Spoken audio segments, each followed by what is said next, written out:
Ooh, I've been mentioned.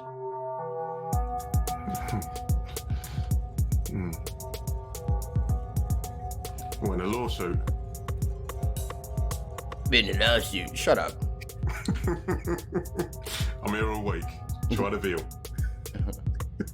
Make sure you tip those bartenders and servers. They're working hard for you. Show them some love, will you?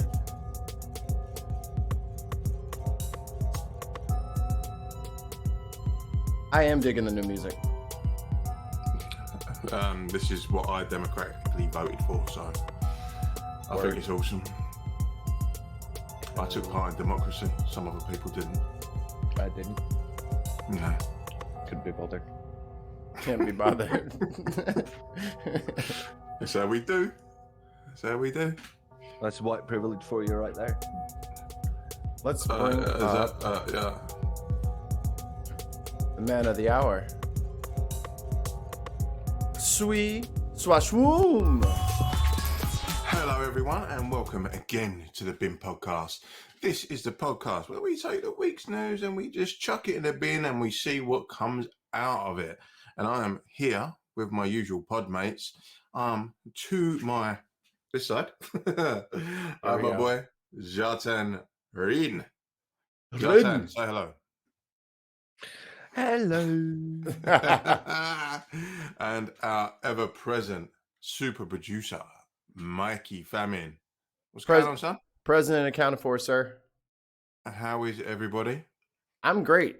I feel amazing. I had a good breakfast of water, and I'm doing the show. I'm gonna start drinking with you guys, and I didn't wreck any snowmobiles. So all in all, good day. Do you know what? I didn't wreck any snowmobiles. Do we know? Kjartan, do you know anybody? Funny. Do you know anybody who, I don't know, wrecked any snowmobiles lately? Yeah, that happened. Please explain. So there was a ditch, and on the other side of the ditch there was a piece of rock and a tree, and yeah. I got stuck between the rock and the tree, and the ditch, and it didn't go well. How? Like, I'm glad you're okay. Obviously. Yeah. But I'm dubious about that. But the bike or the snowmobile did not survive. Is what I'm Oh getting. yeah, it's all right. Yeah, it's fine. It's good. I thought you broke it. A few bumps and bruises. Those things are made out of pure steel, dude. Like it's only plastic, and then everything's like covered with roll bars and shit. So it's basically a Volvo. It's a Volvo on tracks, basically. Good luck breaking that. Yeah, but it was seriously standing in like a 70-degree angle, lodged between a piece of mountain and a tree, and the entire track was down in a ditch, and there was only water down there, so it took us about 40 minutes to get it out. Excellent. So, Mikey, what have you been up to? Top that. It's been snowing. Wow. It's just, and it won't stop. It started snowing this morning, and I was like, "Oh, isn't that pretty? Go the fuck away! I don't love you anymore." Yeah, we had it for 3 days and it was just gone. So, thank God for that. But well, we had a very special time yesterday. It was our eldest daughter's birthday. She was 6 years old yesterday. Little Sienna. Where the fuck has the time gone? She was like in your arms when we met. And she was just sitting there, just sleeping. He's like, "There she is." I can't say much. The baby's asleep, and now look at her. She's running around. Now she's sitting on here in pre-show saying, "So, Mikey, I'm going to be a podcaster and scientist. I goes where I goes." Yeah. So happy birthday, Sienna. What are we doing today? Doing anything special? I think we may have a guest. Do tell. Mikey, would you like to swish wash room? Hey, there he is. It's Professor Hal. Hello, Wayne. Hello, mate. You all right? Well, I'm fine, buddy. What a pleasure. Lockdown science. Welcome back to the Bin Podcast. This is your two-time appearance. You have to do it that Yes. time. So, for the uninitiated, Hal, shall I let the people know who you are? I'd like that. Thank you so much, buddy. I bet you would. I bet you would. So, this is Professor Hal Sosobowski. And Professor Hal has a BSc, a PhD, an MBA, an MA, a PG, DIP, CPE, Law, CChem, FRSC, FHEA. I have no idea what any of them mean, but I know that I ain't got any of that. And what he told us, he's also got a huge DICK. What have you heard? Who told you? Wow. Already. That didn't take long. Right, so let me introduce our guest properly, please. So Professor Hal holds a chair in the public understanding of science at the University of Brighton. He was the first scientist ever to be allowed to do an explosive demonstration in the House of Commons in 2011 and in 2015. Unlike Guido Fawkes, Professor Hal's explosives did work. I can't believe you put that in. You should have seen the look on the faces of the police at the gate of the House of Commons. He has been at the University of Brighton for 25 years. 25 years? Seriously? Yes, buddy. This year's my 25th year, and they wrote to me today about my long service award. Wow. So, Oh, your long service award. Oh. We're going back there. Clean it up, Wayne. Clean it up. Oh, Kjartan started this. He has an international reputation for performing high-end exhibition science in the UK, annually in Moscow and all over Russia, and Abu Dhabi, Dubai, and all over Europe. He has a wide spectrum of science on television appearances, including children's television, where he co-presented The Lab on ITV's Ministry of Mayhem, BBC's Bright Sparks, on which he had his own science slot. He has also appeared on mainstream science programmes such as BBC 4's Volatile History of Chemistry, BBC 2's Rocket Science, National Geographic's The Mystery Files, BBC's History Cold Case, and BBC Science Britannia. He is the man Brian Cox asked for chemistry advice. I like it. I like Brian Cox. well, me and him bumped heads, actually. More about that later, if I may. Yes, definitely. We'll stick a fork in that and we'll come back to that. He appeared twice with Professor Jim Al-Khalili in Chemistry, A Volatile History, and the Science in the Golden Age, the Search for the Philosopher's Stone on Al Jazeera's. He is a resident science boffin, how I hate that expression, in parentheses, for several local radio stations, Radio 4's Broadcasting House and ITV's Meridian News. And of course, he is a patron saint of Mystery Hour, unlike the doppelganger Wayne Lynch, who would like to think he is. Why did we give him a Wow. soundboard? It's Why? funny because it's true. He was the science consultant for Big Brother, Endemol TV, Only Fools and Horses, I didn't know that, Endemol TV, Adventure Island, RDF TV, and Science Changed My Life, Outline Productions. He also consults for the Science Museum Live, Brainiac Live Show, and has an international reputation for running live science events. He was a science consultant for CBBC, twice BAFTA award-winning program, Operation Ouch, and most recently was Dr. Hal on the relaunch of ITV's How, which for those that don't know is a how will you describe How? It's like a magazine program, and originally it's very evocative because when we were young, when I was young, it was presented by Fred Dinage, Jack Hargreaves, and Bunty James, and it was like, for example, they'd say, how does an egg go all the way through a veal ham and egg pie? And Fred Dinage would demonstrate it. The format's a little bit different, but it was things like, how does a rocket fly? And we then demonstrate it. And occasionally in the program, they'd say, well, we can't do this demo in the studio, but we know a person who can. And they get on the red phone and go, Dr. Hal? And then I'd come up with a telephone box, not unlike the other doctor, and do the demo. So I loved it. Really was nice to be part of something that I'd admired when I was a little boy. Oh, awesome. And now you're slumming it with us deplorables. So thank you. We've moved up in the world, I guess, or he's gone down. Yeah. Either way. Yeah, well, it's lockdown Britain, so we got to do what we got to do.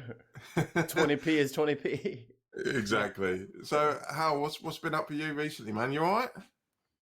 No, I'm all right. It's been I had COVID in January, which was Oh no. there's nothing like experiencing it for yourself. And I have to say that to anyone who says it's just like the flu, it's not. It's vile. It's a ghastly, ghastly disease, and we need to get in front of it. For me, it was 10 of the gloomiest days in bed I've ever spent. And I literally spent all day in bed. I came down for an hour or two and then went back up. So we need to stay on top of it and get in front of it. And together we'll beat it, etc., etc., etc. So we need to take it seriously, is the message. But before that, we had a new way of teaching at the university. I actually feel that generally students are getting a raw deal. It's paying $9,500 to sit in front of a computer is not okay. So I said to the boss, I'm doing my lectures face to face, which meant, and I'm not virtue signaling at all, instead of giving one lecture, I had to give the same lecture 5 times. So I was forgetting all the jokes I told and all the stories, but the students appreciated it. And I think as a higher education society, we could and should be doing more. Because the students are isolated, they're alone, sometimes they're vulnerable, but they need their learning experience. It's not just about the lectures, it's about the sense of community and fellowship, which they just can't get. So that's the soapbox moment dealt with. So I'm doing my lectures. 25 years at the University of Brighton, right? That's a long time. But how did you actually get into science? Because it's very niche, and to be doing it for the period of time that you're doing it and diversifying it, you know, with your law and all the other accolades. How did you get into it? Like what prompted you to get into it? Very, very interestingly, I was a very average student at school, and I went and did a degree because it was the one I disliked the least. I did a PhD because I couldn't really think of anything else I wanted to do, and I did that by teaching in a school 2 days a week. And then I did some uniform service, and by stunning chance, I was offered a lectureship at the University of Natal in Durban, South Africa, just before the elections. So I spent a very, very interesting couple of years in South Africa teaching the black students chemistry at the medical school. And I say that for a reason, because later on you're going to ask me of how I got into exhibition science, and it's all related to that. But somewhere down the line, I decided to come back to the UK. And I was passing someone in a corridor in the building, someone who I didn't really like and he didn't like me. But he stopped and said, I noticed on a forum there's a 1-year lectureship at the University of Brighton. You could apply for it. And I did. And to my astonishment, I got it. It was on to cover someone's leave. And that was 25 years ago. And I just was lucky enough to be in the right place at the right time to get rapid promotion. And because I'm a plodder, buddy. I mean, I teach first year and foundation really well because I understand exactly why the students don't get it, because I didn't get it. I'm not one of these professors who does these genius things in the lab, and that weakness sometimes becomes a strength because I can explain science. And I've got my chair in public understanding of science because I can engage the public, because I need to find the same strategies to explain it that I did to learn it. So I'm a lucky guy. I get paid to do what I really like doing. So it was almost by chance. The thing was, when I was an average student, I didn't get it. You know, I bumped along and I struggled, but only when I started teaching it in South Africa and relearning it, I thought, actually, this is quite interesting. And so in that regard, I peaked very late. But what was it? But what was it that sort of like triggered you into sort of like saying, actually, I really like doing this? Was there like an epiphany moment or something that snapped in you and you went, oh, actually, no, this is awesome? When I was applying at university, I applied for biology first time round, and then I just remember a lecture where a guy called Jerry Cottle, who didn't run a circus, as it happens, he taught me something that I'd never understood, and I understood it. And I thought, this is the one for me. And I engaged with chemistry. And I struggled a lot of it because I didn't have any maths. I didn't do A-level maths. But in my late 20s, when I started teaching it after a break, because I was in the uniformed services, then I got it. And I started teaching it in South Africa.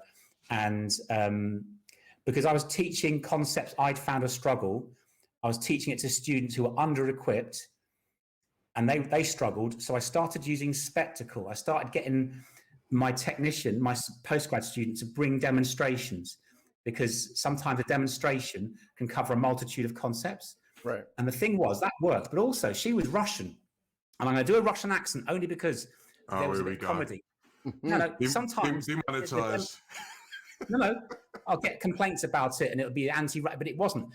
Sometimes the demo wouldn't work and she would say, it's not my fault, it's your fault, not my fault. And I'd say, no, it was your fault. And we'd sort of bicker amongst ourselves, but somehow breach the fourth wall. And it was funny. And so somewhere down the line, I thought, well, actually, if you do science and make it funny, the half-life lasts longer. And the science shows I've been doing for 25 years, internationally, they work. I mean, anyone can do the science and anyone can make jokes, but we can do the science standing on our head and make it funny and laugh at. I mean, they laugh at us, middle-aged fat blokes trying to be cool and with it, in the hood, and they think it's funny, and it works, and it works internationally as well. Word. You see, you're laughing now. You're laughing with me, not at me, right? Oh God. Guys, I'm sorry. If I could take it away from him, I would. We are going to let Hal do what he does best. Teach people who know nothing about science.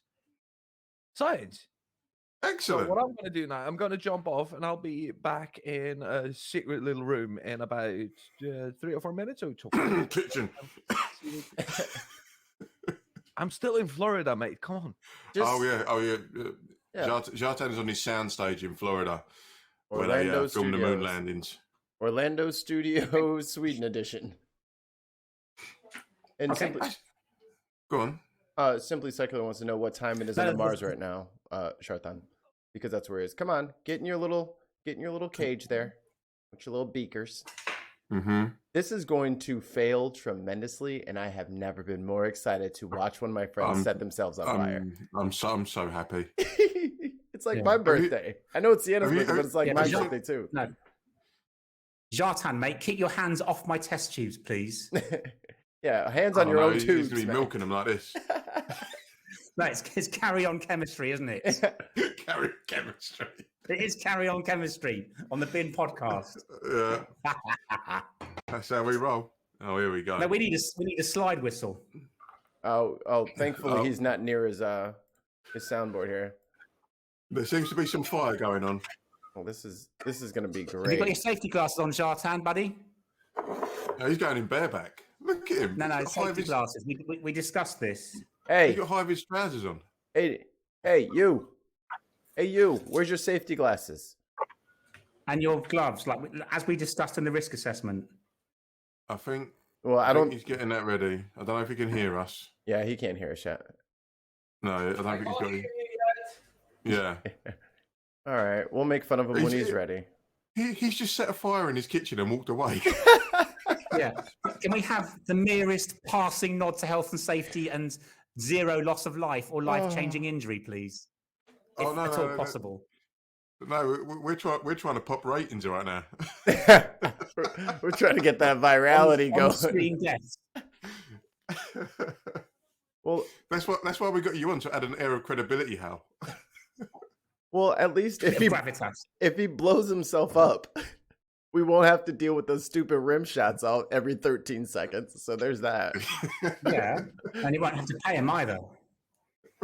Pay him? What? What kind of outfit you think we're running over here? This is our bit for care in the community with him. Someone's just texted me. My good friend has just texted me. Your Russian accent is Italian. Just one cornetto. It is.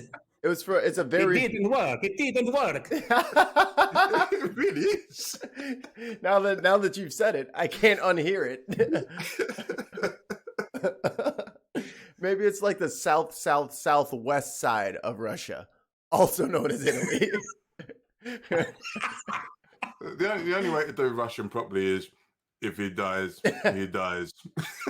That's it. That's what I say to you on routinely. Are you quoting Rocky IV at me? Yeah, man. Yeah. Did I ever tell you the only time I've ever been to Russia? We went to Red Square. Me and friend of the show, Scott Robinson, and they had like this festival going on in Red Square, and it was proper hot, like really, really hot. We weren't expecting it at all, and they had this like boxing tournament going on. They had like football tournaments, boxing tournaments, and other little displays going on. And between the rounds in this boxing tournament, they were playing music from Rocky IV. And I thought, this is obscene. It's just slightly inappropriate. I was like, do you remember what happens in that? Well, I can change, you can change, I can change. The funny thing about, I do shows in Russia every year, and I have done for 10 years. I love it. It's my favorite gig. All right. Russian folks, they just absolutely love it. But because a lot of Russians speak English, whenever we do a joke, they laugh. Then the translator translates it. They laugh all over again. So it's double bubble each time. How did that come about? The Russian gigs? Well, the funny thing was, I got I'm just trying to avoid doing a Russian accent. I got a phone call from a lady called I got a phone call from a lady called Olga, and she said, and our fella Dmitry. No, it was Olga, and she said, we've heard all about you. No, that's Swedish accent, isn't it? I was just shitting the bed all over the place. Right. So what happened was, she said, we'd like you to come to the All Russia Festival of Science. We'll pay for your air ticket. We'll put you up, and we'll pay you an honorarium. And I talked to my science homies and said, what's the worst that can happen? If we don't get paid or reimbursed, we've still got a trip to Russia. And because they were sending us our air tickets, at the worst thing, we'd kind of come out of it having gone to Russia. And we did. We went there, and it was perfect. It was absolutely perfect. And then the thing was that the first couple of times we were kind of not so much tolerated, but we just went along as a normal gig. Now when I go, I'll get treated like an absolute prince.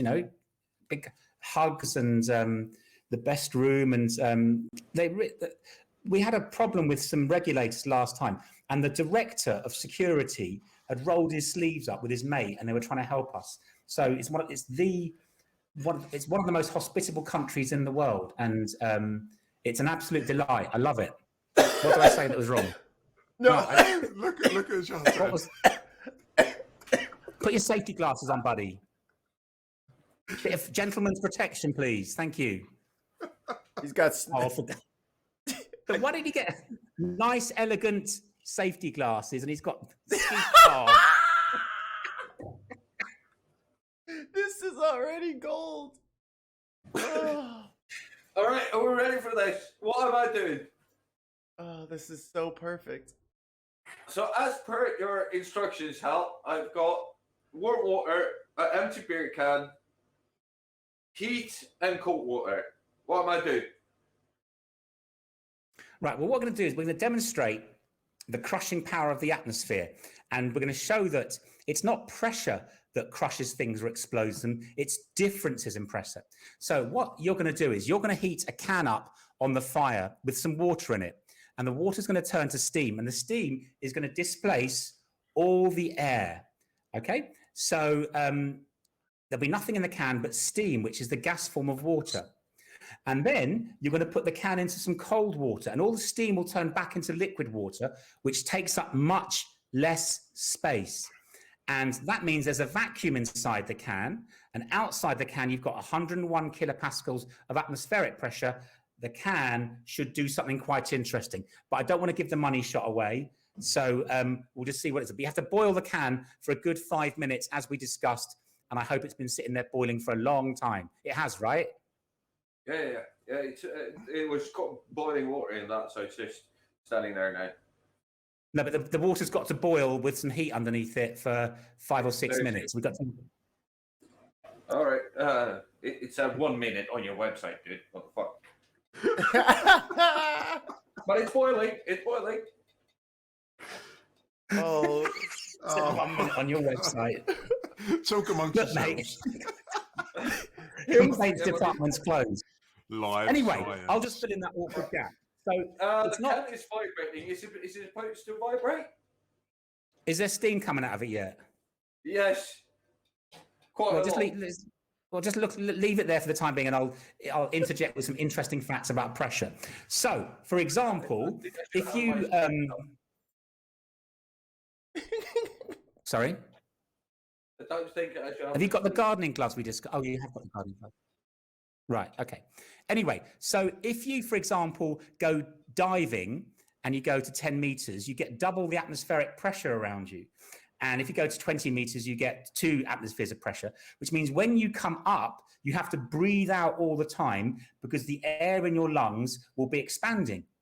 Similarly, when you go into space, there's no pressure around you whatsoever, but you've got pressure inside your lungs. So if you went out of an airlock without the benefit of a spacesuit, technically you would explode because there's gas in your lungs, but no gas outside to push the other way. So what we're doing is we're doing a reverse space experiment. We're going to make a vacuum in a can, and the pressure outside it versus the pressure within it will be a no contest. How's it going, bud? It's vibrating. It's still like this. Okay, so don't set your beard on fire, buddy. Oh, well, actually, could you? No, please do. that was Again, we're trying to pop ratings. that was the bingo square that I'm counting on. That's the one I need. Beard set on fire. All right. So, Right, so how long has it been boiling? 3 minutes, maybe. Okay, and there's definitely steam coming out of it because I can't see any steam. Yeah, it's the whole can is fucking vibrating. But is there steam coming out of the top of the can? He's asking. Yes. Right. Okay. Now here's what you're going to do. We're going to cool down. So now the can's full of steam. All right. Now steam is a gas. It's pushed out all the air, and gases occupy much more space than liquids. So in a minute, you're going to take the can out. You're going to quickly invert it and put it in the cold water. And that means the steam inside the can will turn back into a liquid, which occupies far less space. So there'll be a vacuum in the can, and it will have the atmospheric pressure around it. And so something interesting is going to happen. Are you taking the piss out of my Magnus Pike impression? No, we're telling him to invert it. I mean, turn it upside down. Yeah, make sure you flip it upside down. Don't just drop it in there. Yeah, exactly. You have to flip it upside down. All right, let's try that now. Off you go, buddy.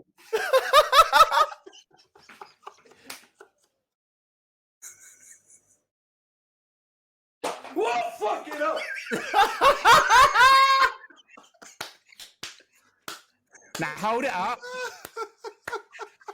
You see what happens? Inside, there was 0 pressure. Outside, there was 101,000 pascals of pressure. The can completely collapsed. Yay! Science, I bitches. got some science right.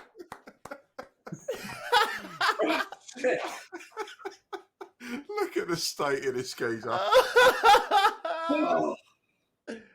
All right, take me off screen so I can clean this shit up and get back to the Get back Can you in just the meeting. put the can closer to the camera so we can see the can, Bring please? the can to the camera. Kjartan. And on that bombshell, back to the studio. No, that's perfect. There was no sleight of hand. That was Look at literally that. the atmosphere squashing the can because there was no pressure on the inside. Brilliant. And on that note, back to the studio. Yay! Meanwhile. Anyways, could be worse. Wow. That was brilliant. I like that. That was fun for me. Yeah, 100%. And No, it was. That's and the thing is, I do that with a huge industrial oil can on a much bigger scale. Wow. really, And those things are bad boys. You might have seen it on How, actually. I did. And the same thing works. It collapses explosively. It's really, really a lovely, lovely item. Kjartan, put the fire out. Fire. Can we just quick get rid of Kjartan? This is so Kjartan, you're good. clearly on fire, buddy. I know. I'm trying to find the thing. Oh, there it is. I found it. So, Oh. Yeah, put your hand in the fire. That's right. Wow. Oh, I'm just like slowly looked down. I was like, why is he ablaze all of a sudden? Just see him running out of blaze diving into the snow.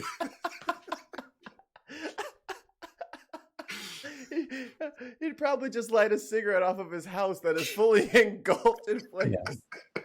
Anyway, back to the science. So that was the explosive collapsing power of atmospheric pressure demonstrated by Kjartan. No, that was Lovely. awesome, man. Thank you. And Hal, that experiment that Kjartan just demonstrated, he received instruction from you. Where can anyone else find these instructions? I love the way you did it in that sort of Simpsons-like voice. Where can anyone else find? Quite astonishing coincidence. On my most excellent website, drhal.co.uk. There's a little tab on the front page, experiments you can do at home. And they're completely naturally without cost. There's 20 demonstrations that can be done in the home. They're good for children as long as there's parental supervision, and the collapsing can is one of them, for example. There's lots of really lovely learning outcomes, all risk assessed naturally, and they will provide a method, a learning outcome, but also it's the questions that they ask. So I'd recommend any of the viewers to have a little look and make a selection, because there's a lot of nice science going on there. We like nice science. Nice science is always a good one. I have not laughed that hard. Do we have anything else coming up later? A little teasers? I am properly scared now. Like my heart is still like going. Right, there was a second experiment that we had to drop because someone is a dick. But Because my local store don't have what I need. What, lighting?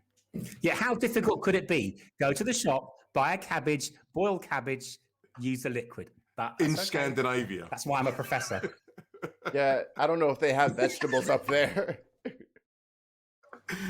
Wow. You probably got some fermented shark.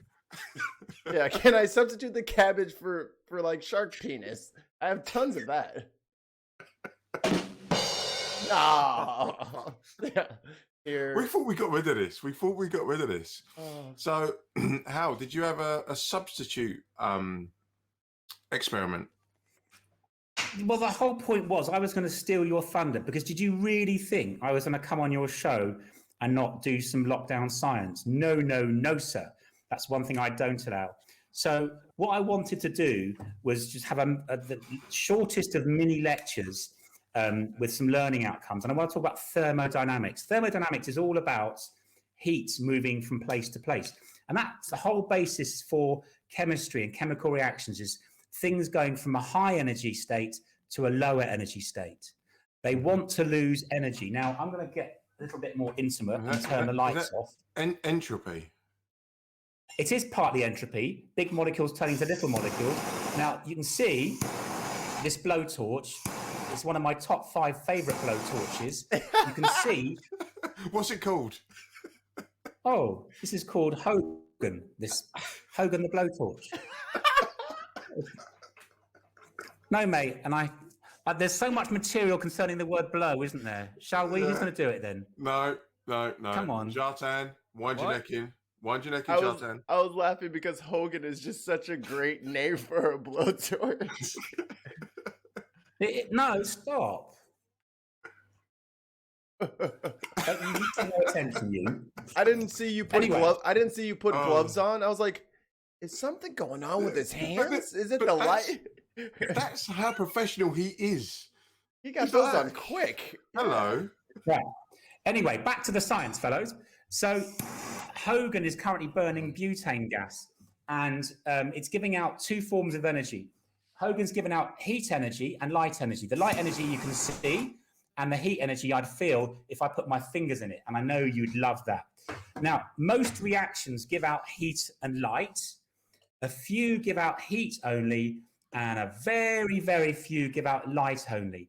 And that's what I'm going to do. And as I keep on tirelessly saying, I've got the biggest test tubes in Brighton, and here they are. They're far bigger than Wayne's test tube. And what I'm going to do is I'm going to show you a demonstration that gives out light only. Yeah, this is the science of jellyfish and glowworms and fireflies. And what happens is, can you see that? Whoa! This is called chemiluminescence, and it is the fundamentals under which glow sticks are made. But these are called oxalate esters, and oxalate esters, nature has decided that they can only give out light and not heat, and they're used in things like sugar factory. Mine is clearly bigger than yours. Give it up. The glow sticks also. Same for the glow stick, buddy. So the point is that these are used by divers. They're used in places where there's no flames allowed, like curiously sugar factories. You're not allowed to have flames in sugar factories and oil refineries. So that's quite a sweet demo. You can see even in light, you can see it's glowing there quite beautifully. So fireflies, glowworms, jellyfish, phosphorescence in the sea.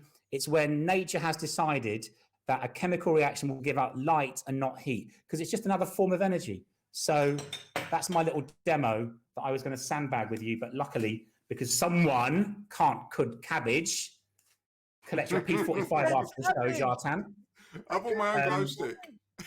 No, it is, and it is. That's what's used in glow sticks. When you deploy a glow stick, what you're doing is you're breaking a little glass vial inside the glow stick and allowing two chemicals to mix together. One's called hydrogen peroxide, and one's called oxalate esters. Why couldn't I do something, like that instead of something that... Because you can't buy hydrogen peroxide at that level, otherwise you'd be a terrorist. Yeah, and also it requires a degree of competence and ability to follow instructions. I'm true. I agree. You can't even buy cabbage, man. Jesus. Funny enough, the reason Wayne's hit on a brilliant point. The reason you can't take liquids or gels onto aeroplanes is precisely for that reason, because there was a vogue for potentially liquid explosives being used. I'm not going to say what all of the components were, but one was hydrogen peroxide, which is just hair bleach. You can go to Boots or wherever and buy hair bleach. And the other component you could also find it in a fairly straightforward way in the high street. And that's why they got onto it, and you're not allowed to take gels or liquids on airplanes. Yeah, or chapati flour. Well, that's a slightly different. That's because of surface area. That's the same thing as I mentioned in sugar factories. Chapati flour is very finely divided carbohydrate. So if it's in a dust and there's a flame, it'll be explosive. So when you sand your wooden floor, that big bag of sawdust is really, really dangerous. If you throw that onto a flame, it'll explode because it's got lots and lots of surface area. So that's all about kinetics, how fast reactions happen and whether they happen at all. I love it when it's like, Is that why MDF is banned? Something like that, yeah. Oh, there were some chemicals in that. But this is why I love a science plan coming together, because we go where the lecture takes us. Yeah.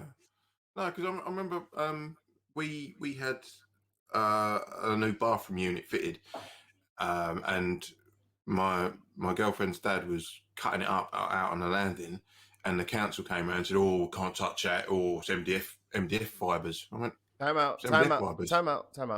What's MDF? Medium density fiberboard. Right. Oh, okay. Can I explain? Yeah. As you might recall, in the 50s and the 60s, when Wayne was no more than a thought in his dad's head, Don't even start with me. You've been at uni for 25 years. Don't even fucking come up with me. No, he called you young, you absolutely fucking asbestos. Yes. Asbestos is it's a mineral which is used as an insulator, and the reason that will cause epitheliomyeloma is it's literally, if you imagine breaking some fiberboard, you get those little needle-like structures. With asbestos, they are so sharp, they're like needles which will actually stab the DNA. And that's why you have to breathe in one fiber and you can get mesothelioma. And what's why it's so dangerous, because the needles are so sharp, they literally can be come to an apex, which is a few atoms across, and it will actually stab your DNA, causing mutations. And I was stunned when I read that. It's where the macro becomes the micro. And so it's MDF. It sounds like the same. No, little stabby fibers, mate. They get into your alveoli. They can wreak havoc. I have an acquaintance that works at the local recycling facility, and he said the same thing is now true of broken polystyrene. Yep. And that's why polystyrene is not taken by most refuse collectors or dumps or anything like that. It's treated the same as asbestos, MDF, because when you break it up, and you know when like someone gets polystyrene and just starts scratching it together like that, all those fibers, they disperse into the air and they can get into your lungs. And because of the nature of them, they can't be seen or detected. So when they x-ray you, they see the globules of moisture building up in your lungs, but they don't know what's causing it. Whereas the other, like MDF or asbestos, they can see the formation because it's a natural fiber. Whereas polystyrene, being an oil byproduct, they can't see it. They don't understand why it does that. The thing about polystyrene, it really is the herpes. It's the herpes of the material science world, because up until I know herpes. Polystyrene is either high density or low density. Low density is just normal plastic. Sorry, high density is normal plastic. Low density, they blow a gas through it to make the polystyrene that your meat's packed in. And they were CFCs. So every time you absent-mindedly broke a cup into pieces, you were releasing CFCs. But it just doesn't break down, and it blows around the place. So it really is horrible. They need to find sustainable alternatives to polystyrene, because it's still one of the most ubiquitous and difficult to dispose of forms of plastic. No, but Hal, what's a CFC? What does chlorofluorocarbon. During the noughties and the 1990s, we started getting worried about the hole above the ozone layer, because CFCs, they were destroying ozone. And ozone, it's the smell of dodgem cars. It stops the UV light getting to us. And it was found in the back of fridges. Yep. In deodorants. You know when you used to spray on deodorants? Yeah, I remember Captain Planet. Captain Planet was all about CFCs. Literally, it was the propellant in deodorants, and these gases were going up into the stratosphere and breaking down the ozone layer. And now we use roll-on deodorants and we use alternatives to CFCs, but it's still not quite fixed, but it's getting there. So there we are. All right. Is it time for our next experiment? That is the coolest. We're too deep. Should we go for the third now? Yes, I think Kjartan's been riding our back all evening, and it's time we got payback now. All right. Right, go to the guinea pig room. Go back to the secret spot in my house then. We're in the bathroom. All right, Mikey, you click it. I didn't push anything. Yeah, there we go. I got him just blaming me on the spot. I didn't do anything. And while he's going over to his man lab next door to James May, I will be Brenna. Brenna had to work today, so she couldn't come out. She couldn't come out and play with us. But let me scoot myself on over and pretend to be Brenna. Swish wash. Hi, swish wash woo. Hi guys. What you're going to do is go to our Patreon, so I don't have to read stuff. No, she's gonna kill you. I'm just gonna edit that part out. But thank you for everybody who has been part of our Patreon family. And I will read y'all's names now. Utah Outcasts, Dig on America, LeClaire Vert, Ragabash Dabbler, Elena, Divine Disbelief, Susan, Janamiyu, Chicken Anonymous, Barbara, Tons of Mice, Ricky Scurvy, Miss Nana, David McGinnis, Katarina, Stuart, Austin, Mrs. Famine, and Richard. So thank you everybody for your lovely contributions. We love you guys so much. Thank you. And more stuff to come. And we have probably what is he doing now? Probably before next week's show, those new perks for existing members will be updated. So you guys can look forward to that stuff. And on that bombshell, back to the lab. No, not yet. This is just so great. This is a good It's day. hilarious. I just want there to be something where Kjartan just blows his entire face off. If he could just be missing one half of his beard, so then he was forced to cut the other part, I think that would be good. Like Hal, if you want to put in a disclaimer here to exonerate yourself from any responsibility for anything that happens to Kjartan, go ahead. Well, we had this, didn't we? In our finely worded contract, I sort of said you knew the risks before you started it, so it's kind of, if it goes wrong, it's kind of your fault. Yeah. Again, if he dies, he dies. Yeah. That's what it comes down to. That didn't even sound remotely Italian. Exactly. Was he a Frenchman then? So, hold up. Do you know how many times I've seen Rocky 4? It's like Once. a pit of iron. You know, I don't think I've ever finished an entire Rocky movie. Dude, it's like 80 minutes long. I can't be bothered. They're awful movies. You guys all know they're awful, but you just like them anyway. Oh, the soundtrack to Rocky 4 is quintessentially the best soundtrack of all 80s movies. That and Top Gun. I haven't seen Top Gun all the way through. Oh, I don't. Those sorts of films don't appeal to me. They don't speak to me. I don't know who you are anymore. I mean, I was born in '87, first of all, so I wasn't. Right. 87. Yeah, Oh my goodness. yeah. I'm a young Yeah, pup. he could have been one of your students, Hal. Most definitely. I would have learned a lot more from him than I'm the football coach. I'm gonna teach you chemistry. So what you got to do is, and then he would just literally like try to coach us through chemistry. It was, and I also had my wisdom teeth out, so they put me on Vicodin that was way too strong. I had no idea what that man was talking about. I had to go back and watch YouTube. What is, as we have the benefit of an actual scientist here, what is Vicodin? It is a very strong painkiller. But how does it work in the process of suppressing pain? It makes me feel really good. I'm asking Hal, not you, because you don't know shit. Well, There's various mechanisms for. I'm glad you asked me this actually. There's various mechanisms for pain relief, but broadly you can divide anesthesia into general anesthetics and local anesthetics. General anesthetics like halothane, they affect your brain and they actually migrate into your brain, so you just go through various levels of narcosis.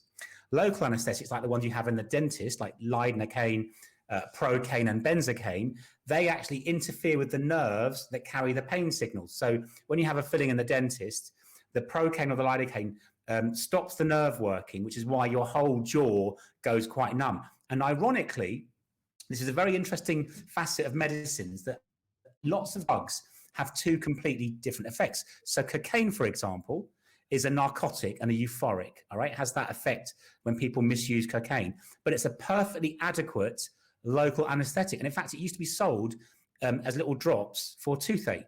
Heroin, for example, and no, it did. No, I heard that. Yeah. And because Coca-Cola was originally with cocaine. Yeah, in 1859, John Pemberton developed Coca-Cola. The cola was the cola nut, which gives it its flavor, and the coca was cocaine. And they still use decocainized cocaine leaves to make it. Heroin, for example, is an analgesic. It's diacetylmorphine, but also it's an antitussive agent. It stops you coughing. And codeine, that's why codeine that's related to heroin is found in lots and lots of cough medicines. Very, very interesting. how medicines often have two completely different effects. So pain relief works by a variety of mechanisms, and what it does is it either stops you feeling the pain at your brain or stops the pain message getting from whatever's hurting.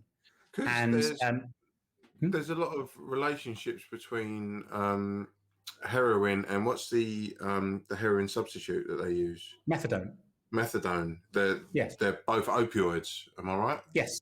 Yeah. Now, what happens is methadone, all it does is it occupies the binding sites where the heroin would go. So you can't take your heroin because it won't do anything. And it's got a much longer half-life. It lasts much longer. And morphine's a funny thing because morphine's actually from the opium poppy. When you squash up the opium poppy, you get some alkaloids out, and it's named after Morpheus. Who was Morpheus? Not the bloke out of the Matrix. Damn it. Yeah, No, it wasn't the bloke off the Matrix. I was going there. It was the god of sleep. So not Michael Morpheus. Not Michael Morpheus, not Morpheus from the Matrix. We're not talking about the X-Men either. God of sleep. No, we're not talking about Marvel or DC. We're talking about the Greek god of the Roman god of sleep. Yes, but that actually, now you said that makes sense as to why. AKA the Sandman, right? The Sandman. Yes, yes. And it was found during the Crimean War. The Crimean War was a really horrible war, and just around that time, it was found that morphine. Was an analgesic. It stopped pain. You know, it's Florence Nightingale times. And so you had a nation of morphine addicts. You had the opium houses. Yeah, you had the opium houses and the quote-unquote milk of the poppy. Yeah. And more darkly, if I may, diacetylmorphine, which is heroin, diamorphine, that's used in palliative care. When someone's at the end of life and they've got some terrible, painful disease, they'll be given medicinal heroin to ease their pain. And that's what Harold Shipman used when he murdered all his patients. He just gave them overdoses of diacetylmorphine. So it has an ethical use, even if it's a very sad and dark use. I have a question. Yes. So it's a two-part question. The first part will be, you mentioned the codeine. I was going to ask about hydrocodone, but also what some of the things that, because of the industry that I was in for so long, we were selling the kratom plant and the various strains of kratom for people who had opioid addictions and people who were trying to get themselves away from the opioid addiction because the kratom plant binds to those same receptors. Yeah. And we found out they've been using this for like centuries in Thailand, like the people who are working in the fields, because of the amount of pain that they're in. Yes. Because of working in those fields, sometimes 20 hours a day. No, it's the funny thing about it is we sort of Western society thinks we're at the forefront of medicines. But when I was in South Africa working, there was a natural products group. And what they would do is they'd go and see the Sangoma, the witch doctor in the local village, and say, okay, which plant do you use for, let's say, headaches? I'm making it up. And they'd say that plant over there. And they'd take that plant over there into the lab. They'd boil it up with a load of different solvents, and 9 times out of 10, they would find some new compound in, which lo and behold, was an anti-inflammatory or some sort of analgesic. So, medicine's been going on for thousands and thousands of years. And as you've wisely pointed out, lots of these traditional medicines have a lot of their effects based on facts. And we used to find it out all the time. It is fascinating. Morphine, it's been going on for... the Chinese were using it, 1,000 years ago. You had the opium wars and such like. It started being used industrially around the Crimean War and such like. I have a question with regards to ingesting pain relief or any other kind of medicine.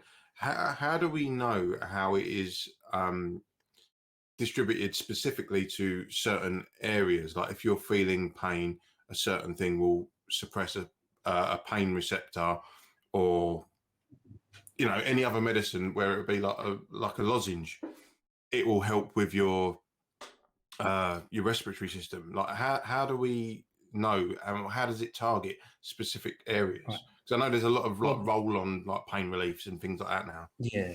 Yeah. Well, broadly, you sort of divide your painkillers into ones that stop the pain being felt by the brain or stop it being felt at the point of pain. And when a target compound is identified, somewhat, and again, we don't have to get into the big head bumping about animal experimentation, but that's exactly what happens. It's given to animals, and then they are sacrificed, and then the partition, the distribution of the drug is measured by analysis afterwards. But it also depends. If things are very lipophilic, which means soluble in fats, they're going to your brain. So heroin, for example, is just morphine that's been made more fat soluble, and it crosses the blood-brain barrier faster. And the difference between crack cocaine and cocaine hydrochloride is one is more fat soluble than the other. So crack cocaine crosses into your brain much, much faster. Who's doing Zeds? That'd be the guinea pig. I think he's waiting. Oh my goodness, my professorial knowledge, and it's okay. Anyway, so it's fat solubility. How rude. Oh, the floor is yours, and if he wouldn't be saying it if I had my blowtorch in front of him, would he? No. If you had Hogan there, you'd be fucked. On the floor for like 10 minutes waiting for you guys. Look at that little table. Do you think that from Sienna? No, unlike you, dude, I don't steal from kids. All right. I bought this. Why does it have horns on it?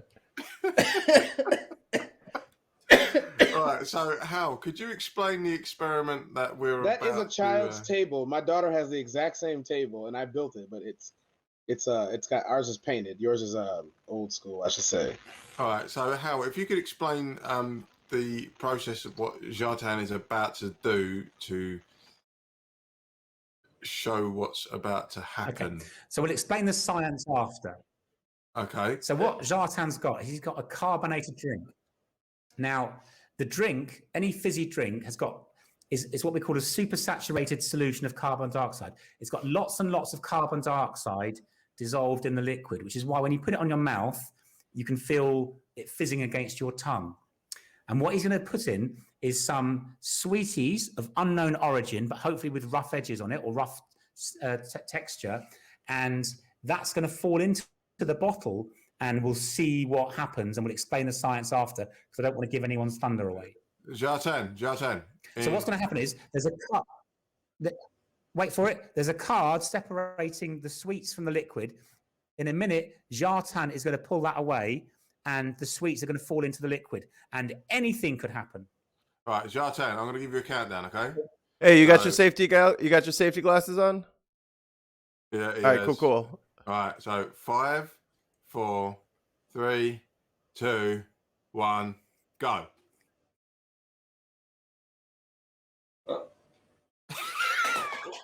Shit, what?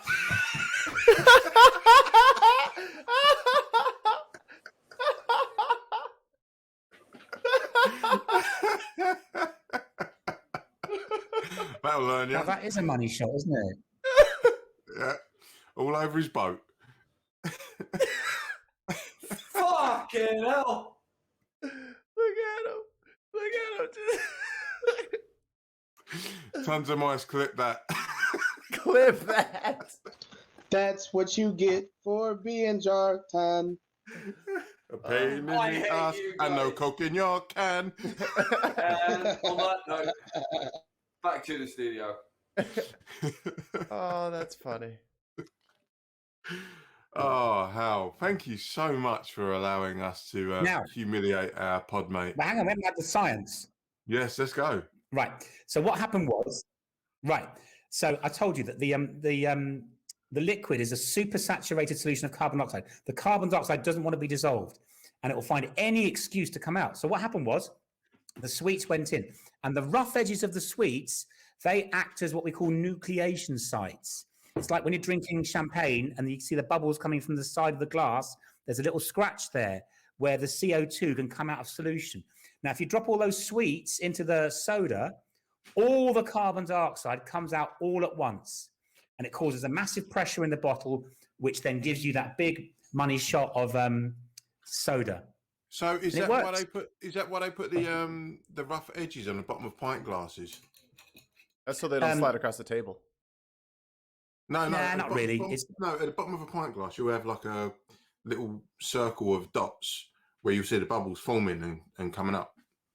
Is that the Maybe, same buddy, principle? but it's more like when you put if you put some soda in your mouth and you sort of gargle with it, it'll all sort of froth up because on your taste buds, those are rough edges where the carbon dioxide Yeah. can fall Let me out give of you an solution. example. 2 seconds.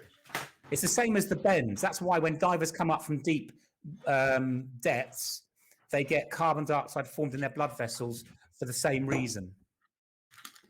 Right, so on the bottom of my Stella glass, you see the little bubble things there at the bottom? Okay. Oh, yes. Oh, let me move you over Well, here. that could be. No, Yeah. no, I get that. That's exactly what it could be. Yeah, so when you always see bubbles just popping off of that. Yeah. So But it makes it's, it being more lively. It's literally when you put soda in your mouth, it sort of gets fizzy in your mouth because for that same reason. Oh, well, this has been massively. Look at this. Look at the state of this. Oh, brilliant. Been the best. I'm gonna watch this episode again tomorrow because this is funny. This is all This has been superb. all the jokes So have been paid back. Not to switch away from what exactly you're doing. Oh, that mic. Since we're talking about science things right now. Your mic. Fix your mic first, and then come back. What is it doing? It's making a horrible Scratchy. scratchy noise. Is it doing it now? Yeah. No, it's fine now. Okay. So what are we going to expect if this is your area? What are we going to expect about the rover that's landing on Mars today? The thing about all space travel is sometimes it doesn't work. There's lots of failures about landing on Mars, and I think we get overexcited about Mars because they found some scraps of water on a recent landing. Please take this the right way. There is life on Earth because Earth is in what we call the Goldilocks zone. Kjartan. Come on, faster, harder. Fill your Don't tell him boots. that. Fill your a boots, Flash man. commercial, isn't he? A really bad one. So there's life on Earth because we're in the Goldilocks zone, which means Earth is not too hot and not too cold to have liquid water. You cannot have life without liquid water. It has to be in the liquid form. So any planet closer to the sun is going to be a gas form. It's no good. Any planet further, it's going to be in the ice form. And Mars is just too far away. So the fact that you found some water, I suppose it's quite interesting. But I have a question. it's such a stretch between having life. There is no life on Mars. Never has been and never will be. No. Changed my mind. Another friend of the show, Landon, explained to us why we could never colonize Mars. Because the atmosphere is so thin that any water that was produced on there would eventually just evaporate away. Mm-hmm. Yeah, haven't you seen Total Recall, mate? The original Total Recall. Yeah, but Totally fact. Good movie. I don't want to sound ungrateful, Hal, but we had another scientist on here. Another one. You've been with him, haven't you? You were talking to him. You weren't supposed to tell him. He was so gentle. You're gonna set him off, and he's gonna get Hogan and Randy Savage's other blowtorch. He's got Ricky Steamboat. That's Ric Flair. Ric Flair. I'm somebody else who's doing that shit. No, Mikey, tell Hal who our other scientist is. Oh, he's talking about Landon Kurt Knoll, who's an astronomer and mathematician. One of the most. You guys would get on well, Hal. You guys would definitely get on well. We need to get them both on and just like step back and we will just sit there and get popcorn. I told Landon that all we have to do is just reignite the core of Mars. Easy. And then we'd get that magnetic protection and we'd be fine. And then our water wouldn't go away so quickly. The solar wind wouldn't take it away. Have you been watching Aliens again? Maybe. Terraforming. I just Why not? I'm just saying the easiest thing to do is to kick off the core first and then try to terraform it. It's But not an easy accomplishment, Mike. I'm just saying, but Professor Hal, can you attest that if we could kickstart, I'm not saying it's possible, but if we could, that would make the whole terraforming process at least doable. We did a 5-hour show about this, and you're still talking about if it had some sort of molten core still, we'd be able to do that, right? Maybe, possibly. Man, that planet is dead, bro. No, because it's too far from the sun. That planet is dead, and it's not in the Goldilocks zone. You Not need even liquid close. water, buddy. But all right. So for once, It's I so actually cold. have- It's like negative 250 degrees Fahrenheit there at all times. No, that's It ain't not happening. For once, I have a theory that I think holds water, and let's see what Hal says. Right? Unlike Mars.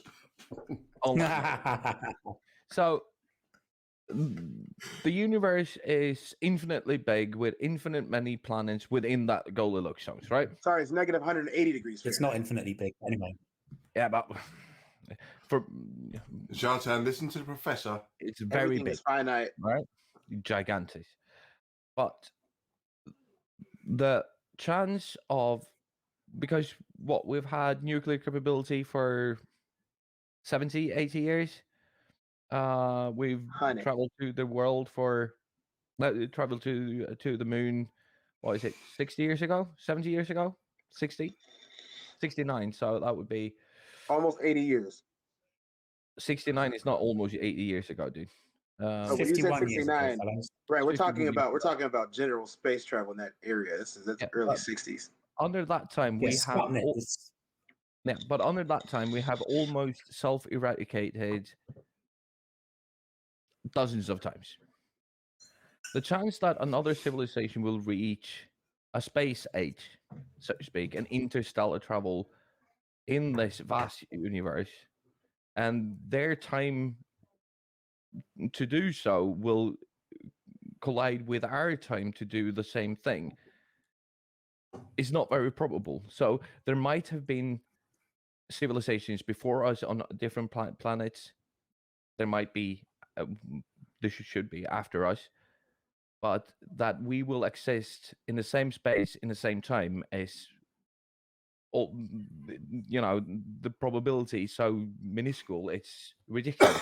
No, the thing that I'm going to disagree with you there, Kjartan, because you're using our evolution as a benchmark for your start point of time and space.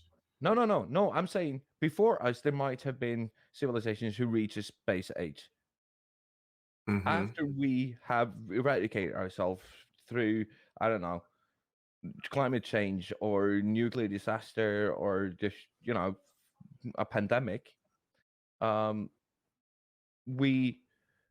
might be a different civilization in a galaxy far, far away. Let me borrow time from science fiction here, okay? But So- that we in our timeline, where we have space capabilities, will reach another civilization who also have space capabilities within the same space and the same time, is, to me, is almost ridiculous. I will borrow from science fiction here, and we'll go to our famous non-friend, whose name is Frieza. Okay, Frieza said it best. Expert. You guys are a group of genetic freaks, monkeys that gained consciousness, and you think that your petty achievements can come up to anything that's been existing for far longer than you. Do you realize that the universe itself is so many billions of years old that we would never ever be able to encounter something that, and our physical limitations are the main problem. As the type of creatures that we are, our physical limitations would stop it from happening before anything else. So I'm gonna leave it at that. We've done, like I said, we did this show already. Yeah, but What you've just described, gentlemen, is the Fermi Paradox. Mhm. Oh, hello. Fermi was a very famous scientist. Can you hear me? Yep. Yeah. Oh yeah. Okay. The Fermi Paradox says if there are X million galaxies with X million planets across the universe that could support life, and you narrow it down to the number that you could, he said, where is everyone? So there either is intelligent life or there isn't. And then Einstein piped up and says, either of those probabilities is just as frightening.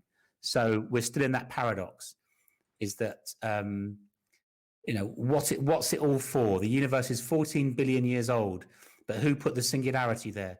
If you could catch up with the frontier of the universe and accelerate, what are you accelerating into? What would you do? What would you do then?